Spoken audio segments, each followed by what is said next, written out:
This is St John's Court, yeah, Brunel Care. We're still in new normal COVID mode. How's that been for you here? I'm fine. I mean, you can put me in jail so long as you don't put me with somebody else. I'll be fine, you know. This is one of the gardens. There's another garden beyond. Yeah. It's nice, isn't it? So you've got enough space. Oh yeah, we've got quite a bit of space. And has it been more important to have a little bit of outside space since important. lockdown? It's very important. In lockdown, people were out here. Got to go and look at those gnomes. Wow. Hello. Oh, you like my gnomes, do Are they your gnomes? I love them. We were just saying that one looked a bit like me in the middle, do you think?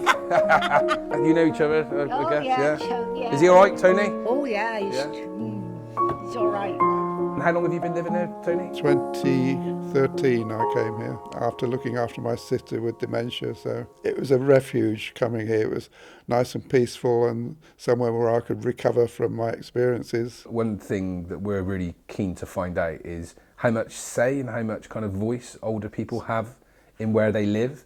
So you're a trustee. What kind of things do you do as a trustee? Well, Brunel Care is a very professional organisation. They're good at what they do, but they might miss things that tenants would think are obvious. So I try to point out the obvious to the board. So you're kind of the voice of the older people, yeah? Yeah. Do you feel in society in general that older people aren't listened to and respected enough? They're not respected enough, and certainly this government is not doing any favours for older people. When I came to Brunel Care in 2013, there was a daily warden.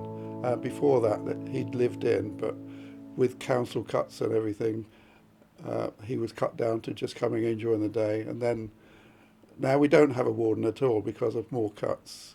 And we do miss that. Well, so there's nobody here, no external presence? Not all the time, no.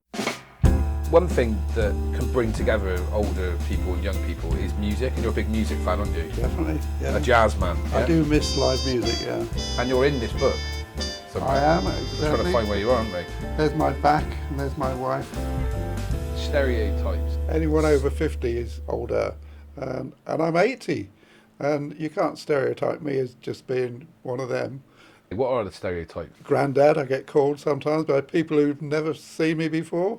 It's all images of frailty, isn't it, often? Images of frailty and stupidity, or you don't know. You can't understand. That's a common one, coming from teenagers perhaps. But of course we went through it.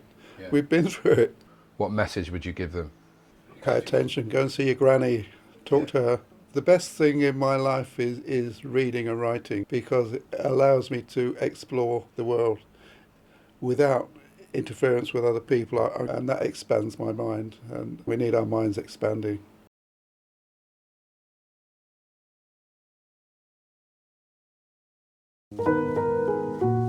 Oh, how long have you lived here? Nearly 26 years. Do you own the house? I own the house, yes. I own the house, yes. How do you feel about the local area, the community? The Bristol place will be a very good community. The neighbours will get on very well. You're involved in a lot of community work? A lot of community work. We used to do every weekend, walk in the Advocacy to Severn Beach and maybe Clifton sometimes.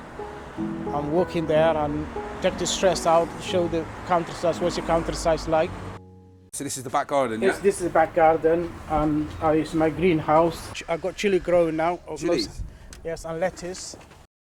What's your cultural heritage then? Where's your family? I'm coming from Somalia. I came in the UK 1987. One thing we want talking to people about is how you adapt your house for when you start to get older. Having something like this in the bottom of your garden, I know you didn't build it for that, but it's probably quite handy as you get older, wouldn't it? Yeah, it's very good because it's you can sit down in here just now. You can see it now. You have a cup of tea when it's a good day. You can do a lot of things if you got the space. The problem is, it's not too many people own their own house. Particularly in the Somali community. Yeah, most of them, the older before 19 coming for the first war, the people coming to own the houses. Anyone coming after me or whatever, there's only few people own the house. Just because it's so much more expensive. It's very, very expensive. You do some work with Somali elders. What are the particular issues that Somali elders will encounter that might be different than other people? It's not different. The Somali elders, the problems they got there, when they coming out, they go into coffee place, and that coffee place, that's the meeting, and they go to the mosque, and if the two places shut, it's very difficult to go another places because they only meet in each other's. You mean in terms of COVID now? Yeah, COVID now. See. Yes, Yeah. and now that's where the isolating start because they can't socialise. They can't socialise them work before. What kind of impact and effect does that have upon the emotional well-being? It's everyone now because even English people now. I got my mother-in-law and she got same problems. It's your birthday, Mo. Yes. When was it your birthday? 12th October. Well, did you get any nice presents? I have a nice present, yes. My daughter cooked the meal because we can't go out, all the family, a nice meal. In terms of older people, we've been talking a lot about however they have a voice and a say in their community, in their space. Is that, do you feel you do here? No, no voice because it's no meeting now. We have the council anymore meeting now because it's a COVID. The problem is the COVID happened. Now everything's frozen now. Yeah. We hopefully next year if the COVID is finished, we see what happens. Do you feel it's really important for those community organisations like the Older People's Forum that kind of represent the voice? That represents the voice.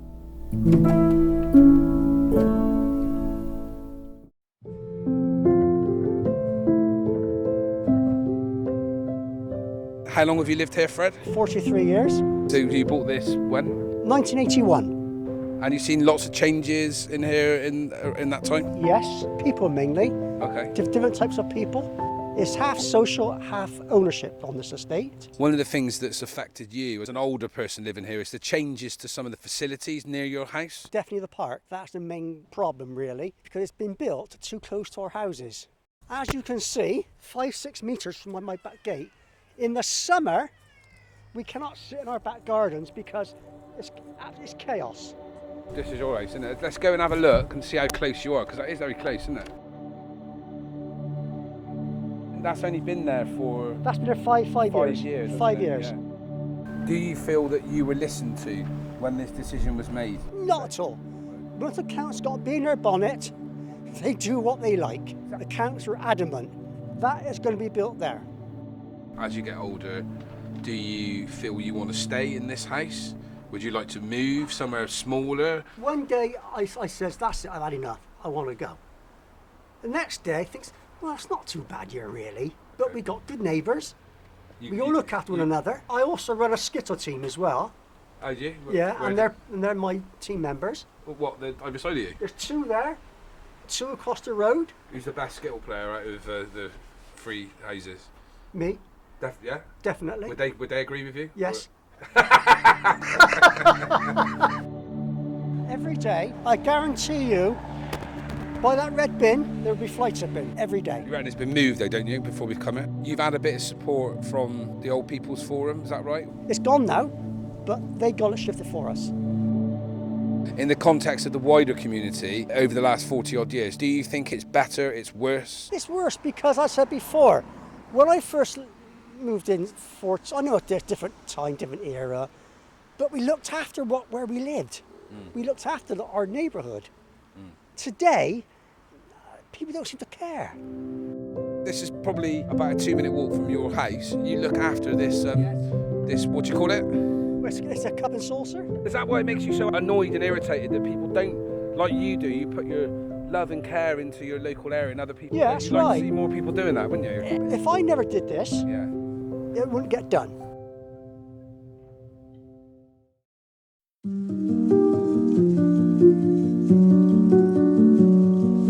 So we're in Manor Farm, Anna. Yes, that's right. Part of Hallfield. Part of Hallfield, and this is your house? Yeah, that's right. And does this have football goal? Yeah, that's right. My husband built it Did he? for the kids, Okay. because we've got 2 boys, Yeah. and I mean obviously they're young adults now, but yeah. How old are your kids? Oh, there's my oldest boy just going in, Harry. Hi Harry, you're good then? This now then for you, were in Manor Farm? Or are you close enough to the shops? Are you close enough to transport? How is it being an older person living here? To be honest, it's quite a trot to get to some places. Yeah. You know, it's like you've either got Tesco's, that's a good 10-15 minute walk, which is all right for me at the moment, and then going to the co-op the other way, it's not much difference. Talk to me a bit about the community. You're involved in your local community centre. Well, we got involved because, you know, we were told as a community that it was happening, so a group of us thought, right, well, why don't we see if we can actually get a community centre? Why is it important then to have a kind of space for older people, a community hub? Because there isn't anything else here, because otherwise, you know, because it's quite a sort of large estate, really. Those kind of communal spaces that I guess kind of stop people feeling isolated are really important. So Anna, this is your husband? Yes, that's right. Yes, that was on our wedding day. I mean, he passed away, actually 15 years ago, so I've been on my own. And how has that been for you? Because the children were young, I just had to kind of get on with it, really. It was tough. You know, given we're like close little neighbourhoods, you know, I had loads of support, it was like everybody was, you know, sort of there for me, and that I think made a great big difference. Have you been affected much by lockdown and COVID? I mean, obviously my work kind of decreased quite a lot. Yeah, what is your work? I do freelance translating. And that's Dutch, isn't it? Can I show you my Dutch accent? Yeah, go on then. Why not? I like to go to Amsterdam. I like football. I like muffins. Does that? That's not bad, actually. Is that good? That's not too bad. Yeah. My dad couldn't make it upstairs. We had to we put downstairs toilet in. Had to put a stair. So things like that. Yeah. Is that something you think about? It's going to happen, like it or not. To all of us. Yeah. Yes, but I don't feel that old yet. It's like I'm kind of determined. Yeah. I don't kind of feel I want to worry about it. I feel I can perhaps really go on for at least another 10 years without it being totally on my mind. So you would want to stay here? Yes, you wouldn't want to move? I wouldn't particularly want to move for the sake of it, no, not really. So you'd rather adapt the place where you live and move house or move somewhere bigger or smaller or communal to stay in the family home where you can? Ideally,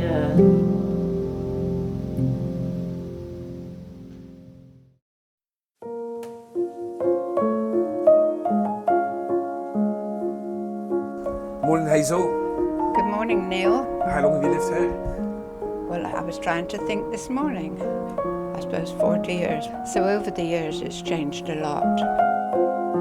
So this is the garden then, Hazel? Yeah, unfortunately, I can't move the pots and move things around now. That's why it's all over the place. We were talking earlier and you said there's been some problems over the years with street prostitution. Yes. But that and sex workers, and that's changed recently?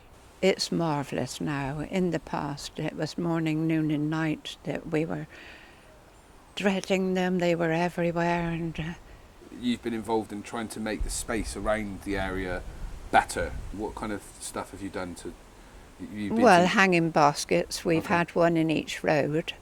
And it's really eye-opener because everybody wanted to...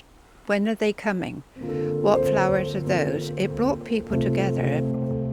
Just tell me a bit about how things have changed around here. Your neighbours are different than they probably were 40 years ago? I don't know what I'd do without the neighbours I've got. They're just wonderful. From all around the world? Yes. What kind of places? Chad, Bangladesh, Pakistan, Ghana, all over the place. All different walks of life, and it's wonderful. I guess you're seen as a kind of community leader, really? Yeah, people knock at my door. If there's water running down the streets, muggins, they all come to the front door. Drug-related things and all. It's amazing. They come to me. Not to buy the drugs? Oh, no. No. Just checking. We've got 2 drug drug boys here. 100 What, yards. oh, really? Right by the, joking aside, you actually Yeah, they right on come the out doorstep? here in the car Wow. park all the time. What's that like, having that on your doorstep then? Not nice. So you've won some awards for your community work. That's right. Working with Neighbourhood Watch and organising things and what have you.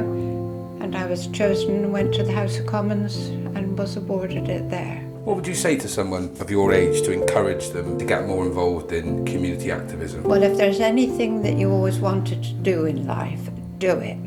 Okay. It's no good thinking, oh, I wish I'd done that and I'd done that. And is it important for people of your age bracket to be involved in their community? It's really made life better. Great.